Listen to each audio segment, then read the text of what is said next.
Our next session celebrates the remarkable journey of Dak Ghor, the post office. Its translation into English, exploring how translation preserves not only words, but also the spirit, beauty, and universality of a literary masterpiece. This session is presented in association with the Rising Asia Foundation. Our distinguished panelists are Dr. Julie Banerjee Mehta, internationally acclaimed scholar and translator of the Post Office. Could we have a round of applause for her, please? After Dr. Julie Mehta, I would like to call upon Avijit Dutt, renowned theatre personality, who is here with us. Sir, would you please join us on stage? Our panelists also include Sulagna Mukhopadhyay, translator and literary voice, Dr. Chandrani Biswas, distinguished academician, HOD, English, St. Xavier's College, Kolkata, Abitra Sarkar, an acclaimed author, and moderating this conversation will be Shivaji Das Gupta, eminent author and columnist. Is Shivaji sir here with us? So please join us on stage. A big round of applause for our lovely panelists. We look forward to the conversation that will unfold. I would request Ms. Onjita Ganguly, on behalf of Exceller Books, to felicitate the panelists. Ms. Onjita Ganguly, founder Exceller Books, shall be felicitating our esteemed panelists today. Avijit Dutt. Mr. Avijit Dutt, renowned theatrician. Round of applause, everybody. Thank you to all our panelists.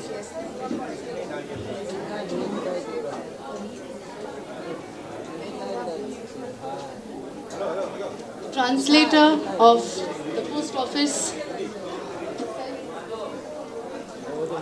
Dr. Julie Banerjee Mehta. Onjita felicitating her.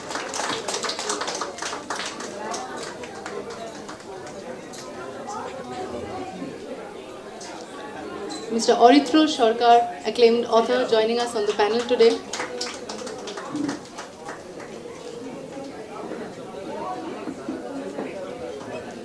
Mr. Shivaji Das Gupta, the moderator for today's session, eminent author and columnist.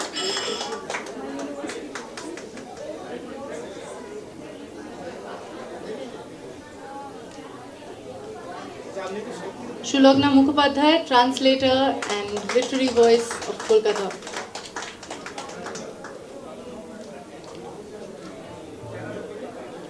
Dr. Chandrani Biswas, distinguished academician, professor, HOD, St. Xavier's College, English Department.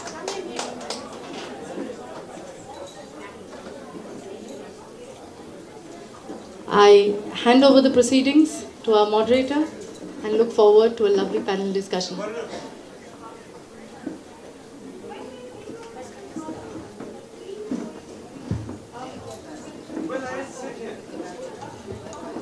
Ladies and gentlemen, bear with us for one moment. We have specially made bespoke thank yous, which I want to hand over to our panel before, since we are doing this. May I just pass this on? Very informal, but they're handmade masks made by my MA student, Somoshri. We'll meet her soon. Because these are masks that celebrate Tagore's little Omo looking out the window. Looking out the window. Come on.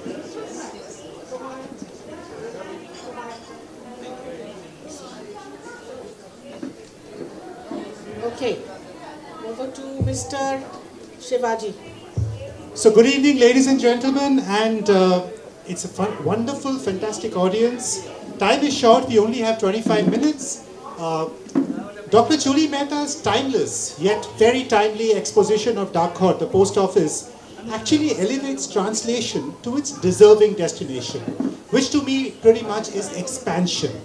Expansion in terms of impact, meaning, and indeed influence on civilization at large. And interestingly, quite like Tagore, Julie's work involves a very seamlessly personal yet desirably universal journey. There's this whole bit of herself in this work that she's put in, which is important for both creation and for consumption. So firstly, over to Julie and just a few words on your book before we go in. You know, I've been asked recently, day before yesterday, I think it was in the Telegraph, wow, you thought of this translation sitting in Toronto. Why did you think of translating this? Well, all I can say is that my interest in globalizing literature didn't come at one shot when I was doing my PhD or teaching. It came to me many years ago when I first was in Cambodia and followed the Princess Bhupa Devi and how she resurrected a dance which had died because of the genocide. So for me, looking out from one nation into a planetary exercise was a fun thing to do always. And for me, again, to rediscover Tagore when I was asked by the Stratford Festival of Ontario, Canada, to translate this. A lot of the introduction will explain how that came about. It was, I think, it was luck. It was my muse, who was on the right side of history probably.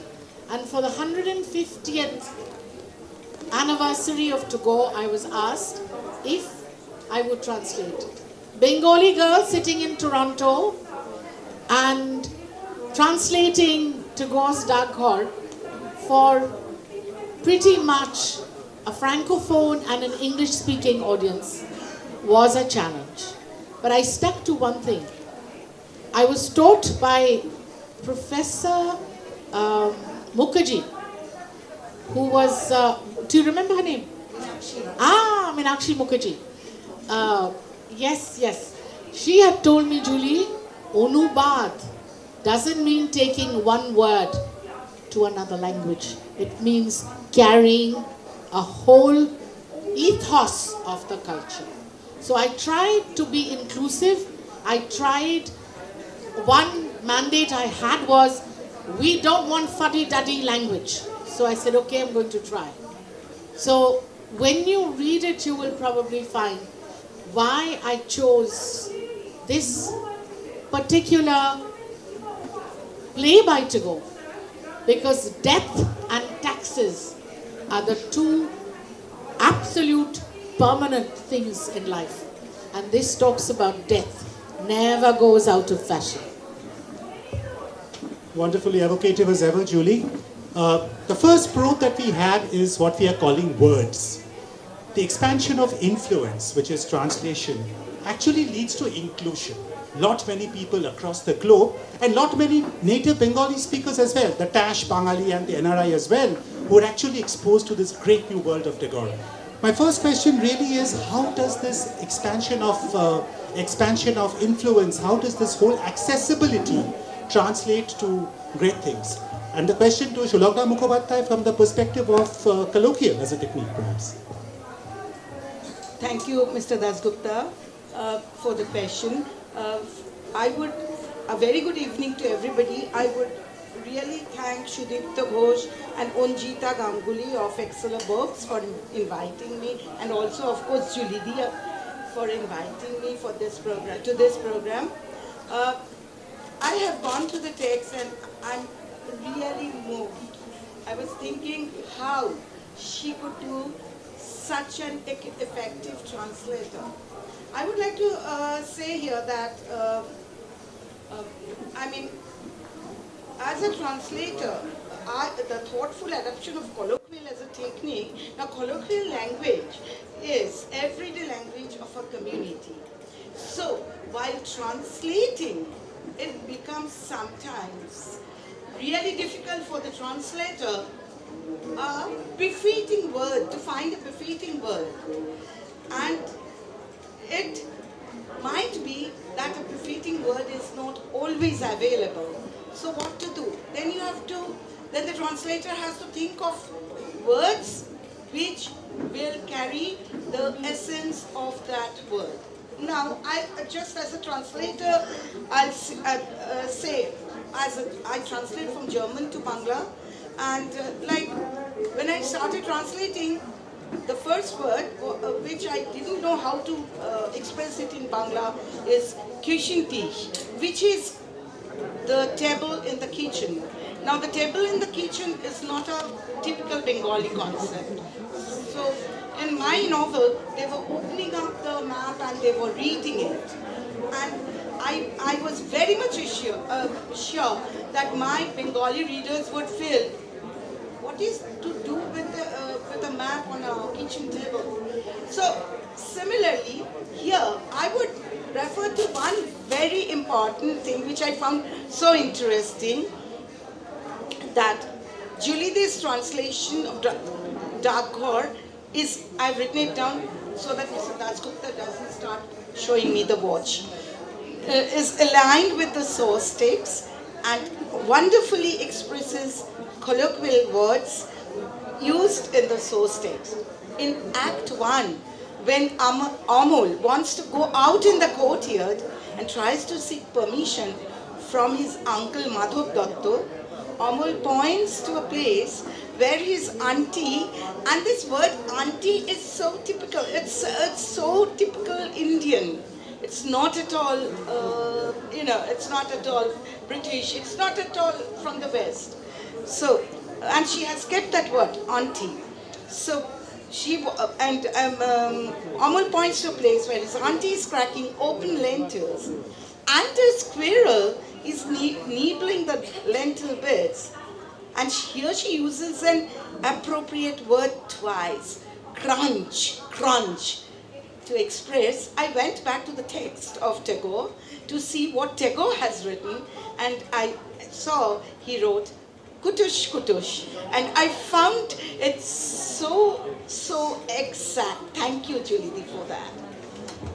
Absolutely fascinating. Over to Chandrani Biswas and the aspect of children in terms of translations and inclusion. Thank you, sir. At the very onset, I would like to thank Dr. Shudipto Ghosh and Onjita for inviting me to Excella Books, and this translation session is one of the most interesting. I'm so glad that Julie Di mentioned Meenakshi Di. Meenakshi Di was my teacher, Professor Meenakshi Mukhopadhyay in JNU, and she took translation classes also. So what I would like to say is translation of Dak Ghor is a treasure trove in the true sense of the term, and the composition of the history of the translated work is also very interesting. And here I would like to say that it's not just about, as we all know, that translation is not just translation, but it's a process of transcreation, where you have to really enter into the body of the text in terms of its thematic resonance and everything. And Julie Di has done it from the heart. And what is very interesting that she points out that death has been an engagement with Tagore since the very beginning, because after it is Dak Ghor was published, he wrote, and I quote, that I don't know how it happened that early one morning between 2 a.m. and 3 a.m. my heart stood on the rooftop and sprouted wings. I felt a great premonition of a momentous event perhaps death. Because with Tagore, death is a perpetual process, a journey, and it's not termination, but it is a liberation. Life is a vessel which is emptied for new water. So he almost rejects the colonial Victorian death as a grim reaper, because Tagore's death is an ecological recycling of prana. Now, William Radice also observes that Tagore domesticated death. Right, in Europe it is a skeleton, in Tagore it is a gardener who prunes for new blooms. Now, in a postmodern world, a very globalized world rife with wars and conflicts and devastating political interventions, the adolescent readers wait for the window to open. The window to open, like Keats's lines in Ode to a Nightingale, charmed magic casements, opening on the foam of perilous seas in fairylands forlorn. Now, Julie Mehta Banerjee's translation, in the true sense of the term, does this magic. The Victorian sick child tales full of pathos has been translated into death as a metaphysics of resistance.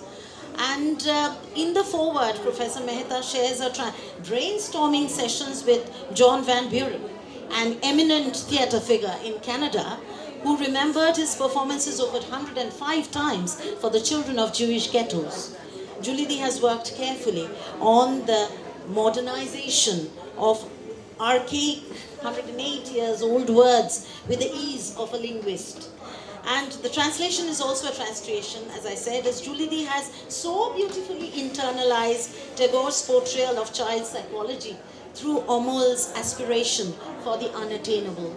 Julie D effectively reclaims depth from, again I'm saying, colonial Victorian gloom, Christian judgment, recasting it into the Vaishnava Milan, into Bengal's monsoon ecology. The open window in Dak Ghor is, not tragic. It is a practiced art of poem, as if it's like a letter finally read. Tagore himself says in 1930, I have seen cholera, famine, my wife and children die. I do not deny pain. I deny that pain is the last word. The last word is Jawa, that is going. The translated work illustrates the aesthetic agony of death. Every letter, symbolic conversation, metaphoric exchanges. Because the relevance of the translation lies in the fact that there is a simplicity and profundity of understanding of the work. Dak Ghor, the post office, I'm sure, will allure young bilingual readers to step into a world which they are actually familiar with. Every aching pain, the entrapment of modern day existence, and the desire to transcend. The translated piece, Julie D, will help the readers, the young readers also, along with the older ones, to transcend the limitations of a prosaic, anguish-ridden world to a world of peace and unforgotten experience. Thank you so much. Raji, can I just pop in here for 1 second? Absolutely. I forgot completely, but the greatest applause and reward for me was to see in the morning of that 1 month in May, children from, say, grade 6, 7, 8 going into the theatre, because in the morning they let it for schools them to see this play. And sometimes I used to overhear, oh, that guy is really cool. If anything like that should happen to me, I don't know if I could sit out and look at the window, So there was some... Absolutely universal empathy on this subject. Over to Abitra Sarkar, who's just done a very, very critical work in terms of mental well-being and perhaps a connection between that and Omol as one starting point. Thank you. I'm really honored to be here in presence of such an august gathering and distinguished panel. And firstly, I must congratulate you for an absolutely amazing translation, which not just does justice to Tagore's great work, but actually makes it soar even beyond what I had actually imagined. And yes, I'll be very brief because you talked about mental health, and when you first read this book, I'm sure Tagore did not think about mental health when he wrote about the book, when he wrote the book. But today, in today's context, from my lens, I actually have a very interesting sort of observation after having gone through the translation. And my interpretation is that the book actually represents, in a way, the tension that our free spirit, the free spirit that's within us, has in terms of trying to break free from. So the house where he's trapped in, the Omol, is actually, in a way, you can call it a prison created by our own conditioning. The prejudices, the norms, the entire scaffolding of all of that is almost like a golden prison in a way, a pleasant from outside, but actually very, very toxic from within once you know exactly what you're dealing with. And Omol, I feel, represents the free spirit, in a way, the free spirit, the innocent spirit, who's completely untainted by the ways of the world or the prejudices, and that spirit is always looking and hungry for connection, because it's connection which actually makes the spirit and the spirit flourish in whichever way.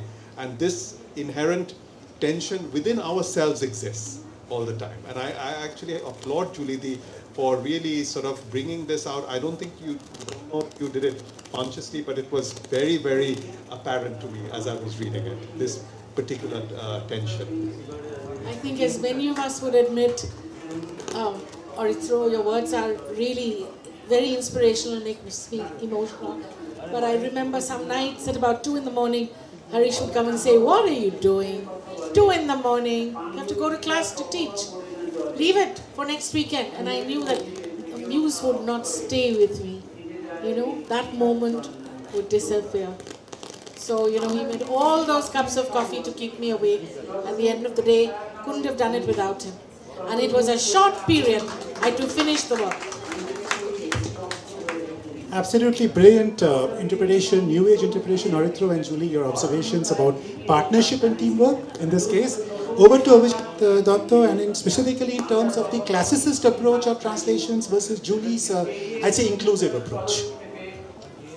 I think if we're talking about the classicist way of translation, we really are talking about Radhije, who after putting out 8 volumes of poetry, goes back to SOAS as a student to learn Bengali. And then subsequently becomes Bengali professor. And he comes here and gets the Ananda Purashkar for his work. And he would speak in Bangla while others would be speaking back in English. The great tragedy of Tagore possibly was that when he took Gitanjali and met Yeats, Yeats saw him through the prism of mysticism and therefore placed him on a certain pedestal, didn't stop him from looking at the script and rewriting it in punctuations, etc. I think Ananda will bear me out on that one. And Tagore himself was very displeased with it. He subsequently went on to almost pull himself back from this task of translation. As far as Radhije is concerned, he grew up in an environment of classical translations. His mother was a classicist, translating from Greek and from Latin. Therefore, it's obvious that this man would be moving into it, but he moved into a whole different area, Bengali literature. I haven't read his translation of Dak Ghor. I would be surprised to find that it's even as good as this, because this is spectacular. And you managed to really bring Tagore to life in today's language. Thank you ever so much for having me here. That's about it.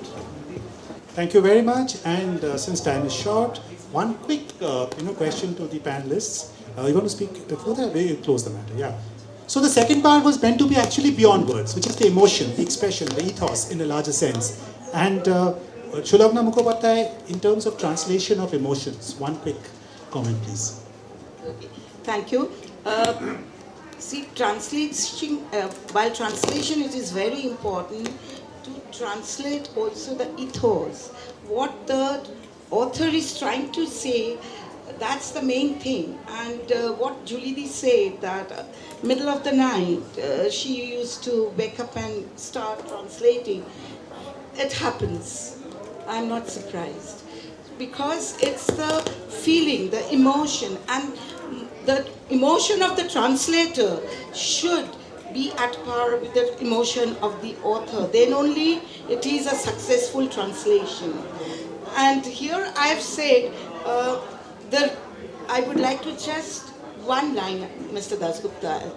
The restlessness and yearning to break all shackles and go out to the outer world. The emotionally charged evening when Amol falls into an eternal sleep. I'm getting goosebumps still. Has so effectively been expressed in the translation of Dr. Julie Mehta Banerjee. I just read it out. I've marked it.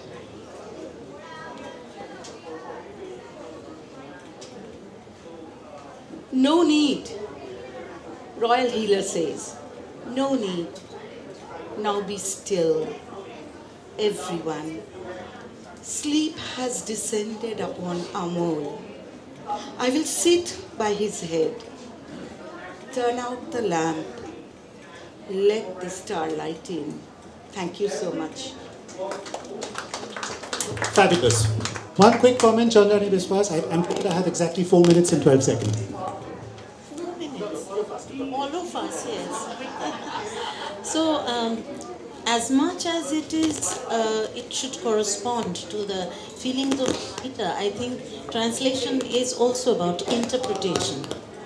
It's a lot about interpretation, how you interpret what the author is trying to convey, and that to translate that experience into the language of into one's mother tongue, one's language. So it is not, as also Sulagna pointed out, word for word translations, but it's the essence. It's an experiential journey. So more than the techniques, which I suppose it's important as well. But what is important is, to sort of translate and transmute that experience into something which is not very different from what is there in the original text, but that is, yes. Wonderfully said. And Abitra Sarkar, your point of view on this matter.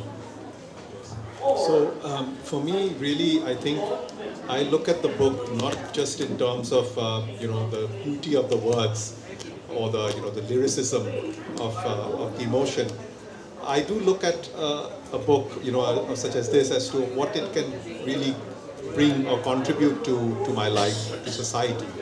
And I think there's a very simple message that comes out at the end of the day, which I think has been perhaps forgotten because it's been such a long time since the original came out, obviously. And that simple saying is never stop dreaming. The situation and circumstances might be dire, grim.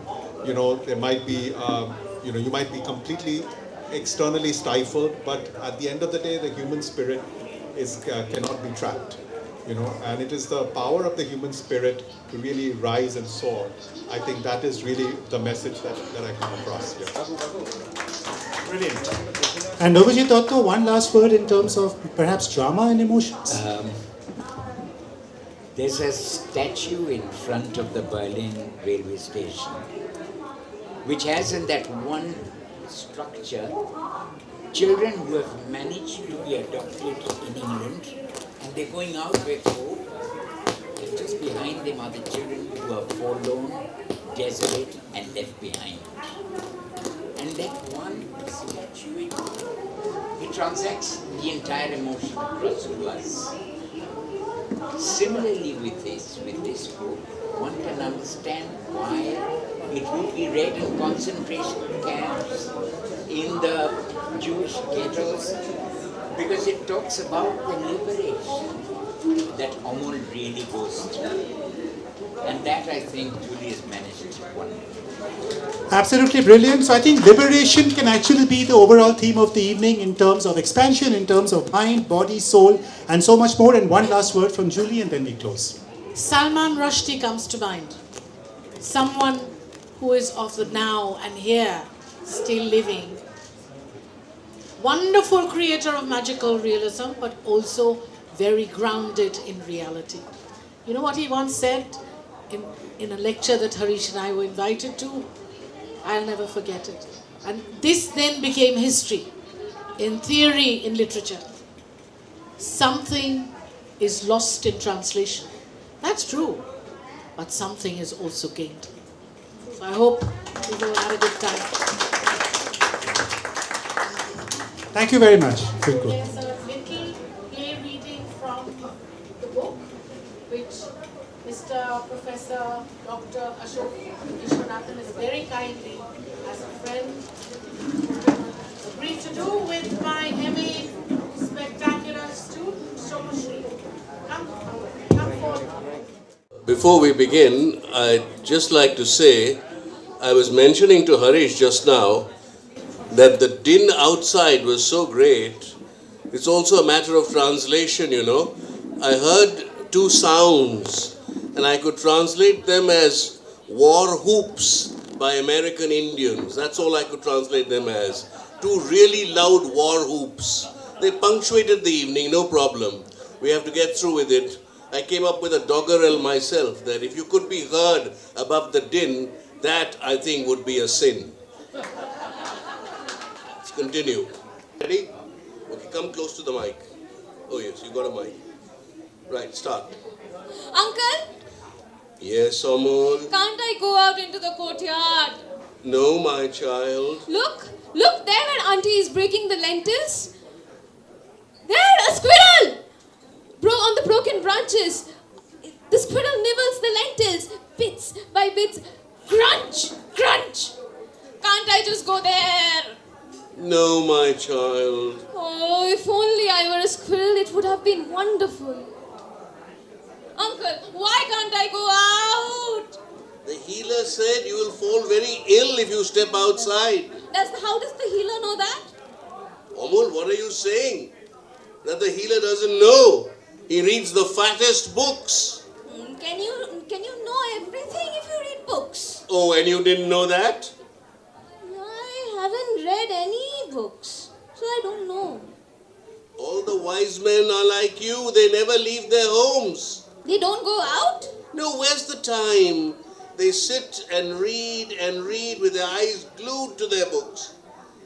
Little Amol, when you grow older, you too will become a pandit. You will read the fattest books. And everyone will be pleased and amazed. No, uncle. I beg you by your feet. I am not going to be a pandit. Please, dear uncle, don't make me a pandit. What do you mean, Amol? If I could have been a pandit, I would have been another man.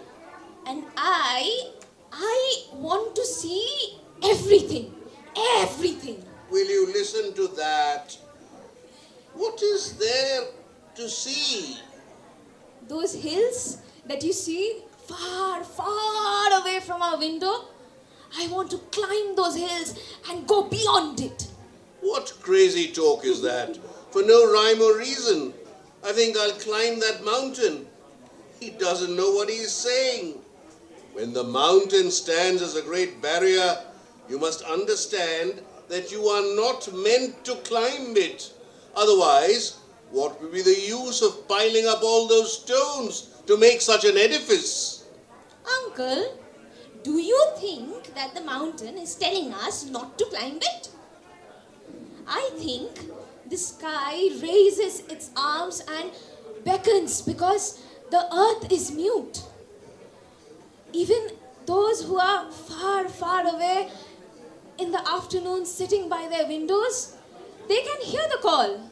Can't the pandits hear it? Pandits aren't crazy like you. They don't want to hear it. Yesterday I met someone as crazy as me. Really? Let's hear. On his shoulder, he had a little bamboo stick. And on the end of the bamboo stick hung a little cloth bundle. In his left hand, he carried a water pot.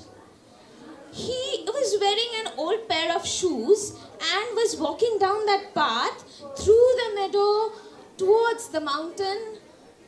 I asked him and said, "Where are you going?" And he said, "Who knows? Wherever." And then I asked him, "Why are you going?" And he said, "I'm looking for work." Uncle, do you also have to look for work?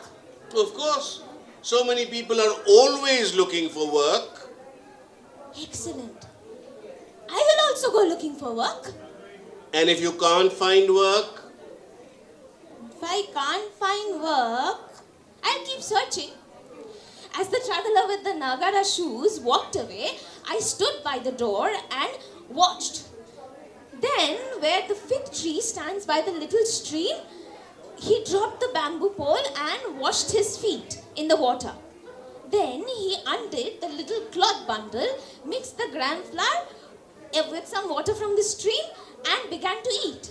When he had finished, he tied the cloth up again and he put the pole back on his shoulder and he hitched up his dhoti above his knees and he crossed the stream. I have told Auntie that One day I will sit by the stream and eat gram flour. And what did your auntie say? Auntie said, first you get well, then we'll take you by the stream and let you feast on gram flour. Uncle, when will I get well? It won't take long now, child. Not long. When I'm well, I'm going to go away. Where will you go? When everyone's snoozing in the afternoon behind closed doors, I will step out into many crooked streams and cross them all looking for work. Fine. First you get well, and then... Don't tell me to be a pandit, dear uncle. Then what do you want to be?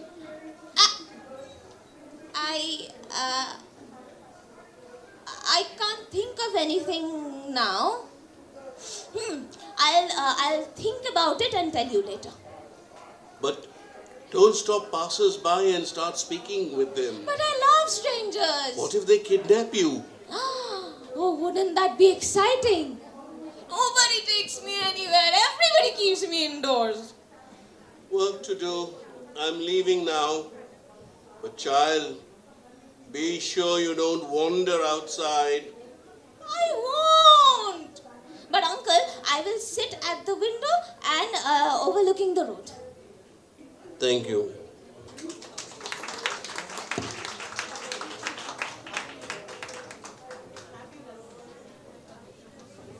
I would request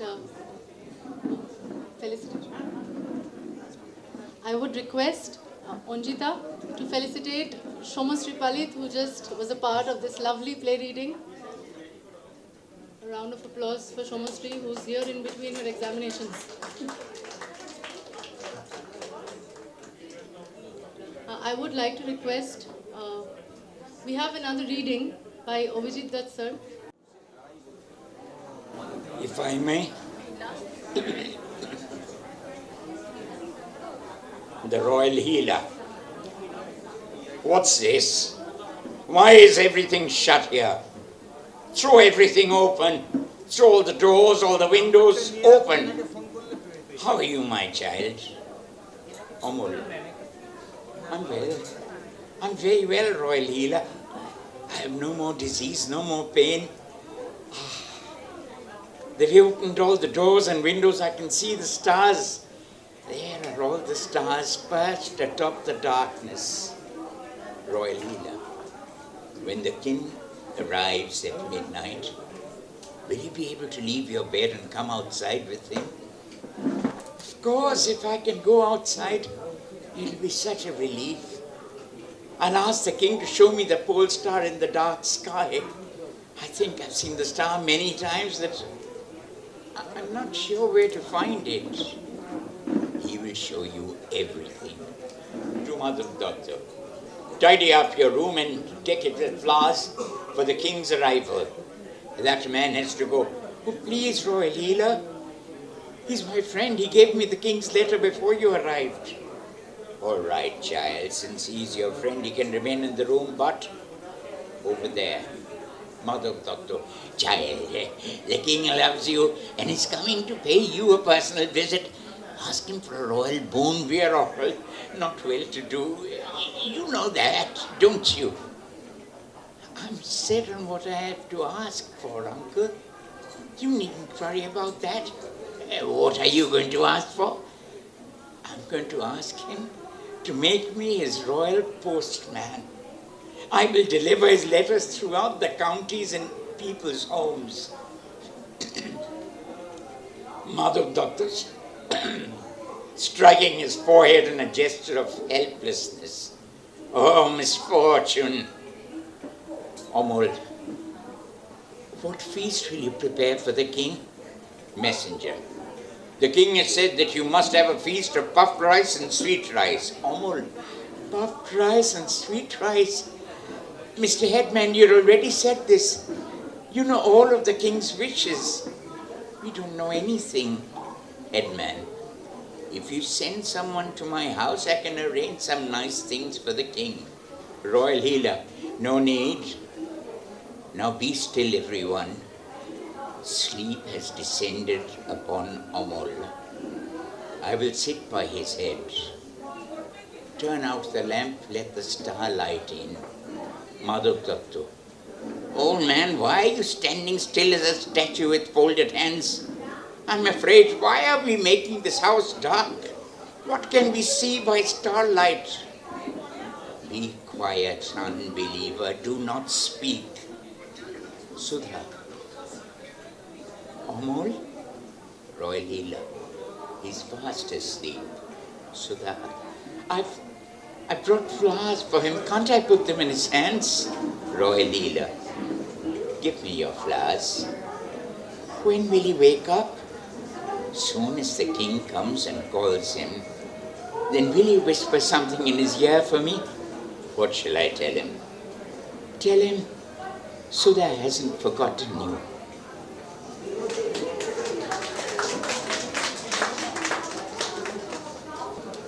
What a moving performance, sir. It is moments like this that remind us that literature is not just meant to be read, it is meant to be heard, felt and experienced as well. Please join me in applauding our wonderful performers and of course the translator of this phenomenal work, none other than Dr. Julie Banerjee Mehta. I would now like to call upon Dr. Harish Mehta, eminent historian, author and editor-in-chief, The Rising Asia Journal, to share his reflections on this remarkable work, the process and its enduring relevance. Sir.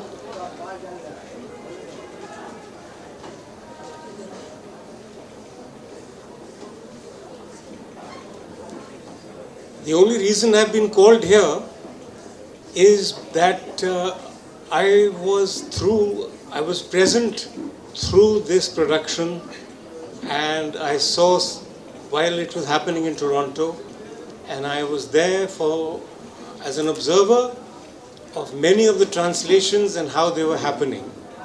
So I recall the first day. Of course, I was there when the letters used to arrive from Stratford Theatre, which is this big, from the city of Stratford, and we had this little post box outside the house, and where these letters would arrive asking Julie if she'd be interested in translating Tagore's Post Office.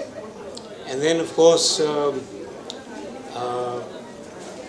and how did they hear about Julie? And that she tells you in the introduction of how certain friends put her in touch with the director, who was an associate director of the Stratford Theatre, and he was the associate artistic director of the Stratford Shakespeare Festival. His name was Andre Triasuk, and he initiated the dialogue with Julie to have a translation of Tagore's work done, because many of the white Canadian dramatists and theatre groups, and the biggest in the country, felt that the time had come to have a translation of Tagore performed in Toronto. And then they got in touch, and then this gentleman called Andre, the artistic director of the Shakespeare Festival, put Julie in touch with a man called John Van Burek, who is actually the director of a Toronto theatre group called Pleiades Theatre. And the first translation, when Julie and John got together, was in our home in Mississauga outside Toronto. And I was present, and then they were looking at the early chapters, the early act, the first act, and trying to find relevance, trying to modernize an old play, and I could see that they were looking at newer words. And then Julie used to visit Pleiades Theatre's office, where she worked relentlessly for many, many weeks with John Van Burek on finalizing the script, which hadn't been published. It only existed in manuscript form at the time.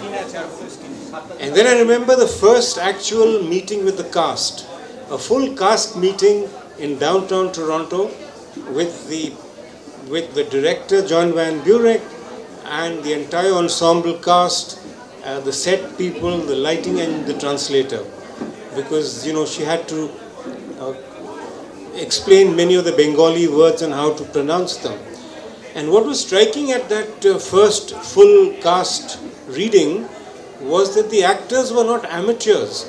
All of them were working for different theatre companies. Canadian Stage, Second Stage, some had worked in Stratford, many had worked on television programs, serials. This is prior to Netflix and all, but so these were regular CBC, Canadian Broadcasting Corporation actors. And the other striking thing was that the multiracial, multi-ethnic composition of the cast. So you had a couple of, you had a Varugis who had gone from India and he was an Indo-Canadian. The girl who played Amal was Meena James, an Indian girl but obviously second generation, born in Canada. The curd seller was played by Patricia Marceau, French Canadian, and tall lady. Then you had a gentleman called, they chose a woman for the curd seller. Then there was a gentleman called Errol Sitahal, who came from the Caribbean.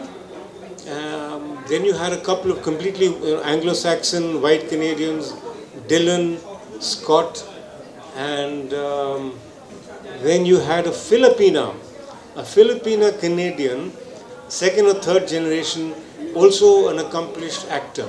So, and the way the first reading went, it wasn't like a theatre director directing amateurs. I mean, there was no need to point out, that you do this or you inflect here. They'd all read the play and they all got into it organically. In fact, the second and third readings also I used to drive Julie there because I was teaching also at a distant university, and I'd pick up Julie on the way. So a few times I was present at the early readings, and never did we see John Van Buren, the director, actually direct. Because he didn't really need to. I think he began directing to an extent once the people had learnt their lines, and he was then directing movements. And I think he did that. But even there, I don't think he had to do very much, because all of these people really knew what to do, and they'd all acted together, so they understood how to move on the stage. And then, of course, when the play happened, I think Julie and I visited that production many, many times, usually in the evenings, and we walked in and we sat in. So this theatre was very interesting. It is right beside the, if you know Toronto, it's called Old Toronto. There's St. Lawrence Market, which is this old market which is currently been revived, and it's got all kinds of exotic foods, fresh food.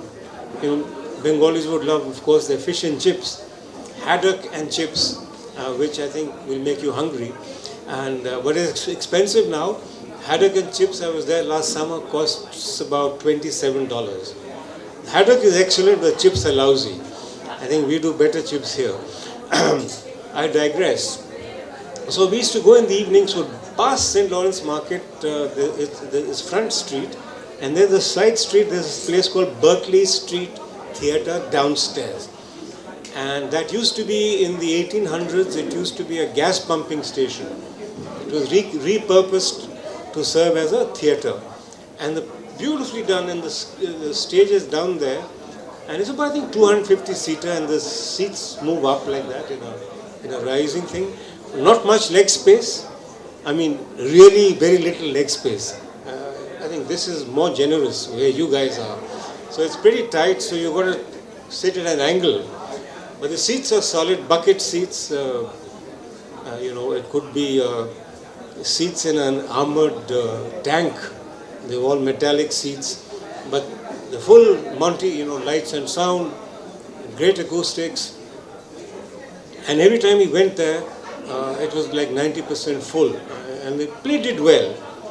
And one of the early reviews done online, which I was looking at the other day, because when Julie and I were doing the final proofreading, one of the early reviewers said that it has been that it is that they were waiting, Canadians waited for a very long time for Tagore to reach Toronto. And they're very happy that somebody did it. And that no other theatre group aside from Pleiades Theatre had the capability and the desire for this. Because, you know, Stratford Theatre is obsessed with Shakespeare. And then there's a Shaw Theatre in the Niagara area, which is obsessed with Shaw. And in between Shaw and Shakespeare, they do some Broadway comedies, post-war comedies by absolutely unknown people, which are there to for the beer drinking crowd, because Canadians love to have haddock and chips and a few beers. So what better than have a few beers and go and have a few laughs? But these people waited for a long, long time for Tagore to come. And it was Pleiades that really had the wherewithal, having brought some other very, very esoteric theatre from parts of Europe. I forget those plays. Himmelfarb? Himmelfarb? Who was Himmelfarb? Anando? So anyway, so they did bring, rarely will you see a Tagore play performed. I don't think after this it was done. So it was quite an experience. John, of course, you operates with Ontario state funds, because he's very good with creating funding requests, and the government of Canada is flush with money. They throw a bunch of money, and all the actors are paid. The translator was, I'm not sure, but I believe she got something. Pleiades did give you something, not a lot, yeah. So at the end of the day, the play financed itself. It was funded by state money, so it was a win-win thing from all sides. Thank you so much.